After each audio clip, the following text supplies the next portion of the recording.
Hello everyone. Sir Winston Churchill has been described as one of Britain's greatest leaders. When he returned to his old school, he gave some wise words of wisdom in a school assembly. He said, never give up. Never, never give up. Never, never, never give up. He was marked by great perseverance and a dogged determination to keep going in World War II.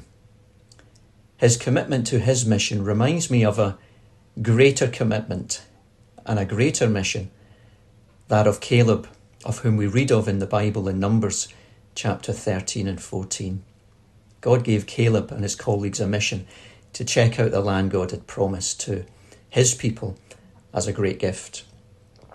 And I'm sure we do know the story, but 10 of the colleagues saw all the problems and the barriers and difficulties and wanted to give up and head back to Egypt. And what's more, they stirred up the whole community of the Israelites, and they too grumbled and complained and wanted to head back to Egypt too. So how does Caleb react to such fierce opposition and what then degenerated into outright rebellion against God's plan? Caleb was a man like King David, a man after God's heart. The meaning of Caleb's name is wholehearted, and he certainly lived up to that. He was a man who loved and followed the Lord with all his heart. Caleb says, if the Lord is pleased with us, he will lead us into that land, a land flowing with milk and honey. Caleb's eyes were fixed on his God, our God, your God, and not men or the problems. Why? Because he had a very clear understanding that God's voice was the only voice that really mattered out of all the other voices shouting their opinion.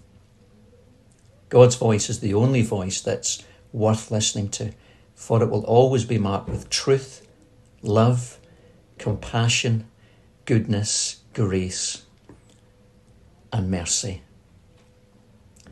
Caleb had faith in God.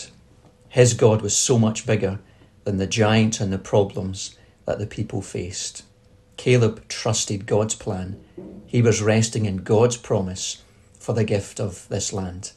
And the way ahead perhaps didn't seem to make sense to the Israelites, but God was not calling them to try and make sense of it all. He was calling them to trust him and to follow him. So what is the lesson for us today? Let us learn from Caleb when we face difficulties and the challenges of life that might seem to overwhelm us, like the giants of the land in Caleb's day. Whatever they might be, God calls us to trust him and not to fear. Joni Eareckson says, faith isn't the ability to believe long and far into the misty and distant future. Faith is about simply taking God at his word and taking the next step. God is our rock in times of trouble. So let's look to God in faith, for he is greater than our lives, greater than the challenges we face. God never promises an easy ride in life, but he calls us to trust him, to trust that his word is truth. Caleb's God is our God. He's your God tonight. So trust in the Lord with all your heart. Lean not on your own understanding. In all your ways submit to him, and he will make your paths straight.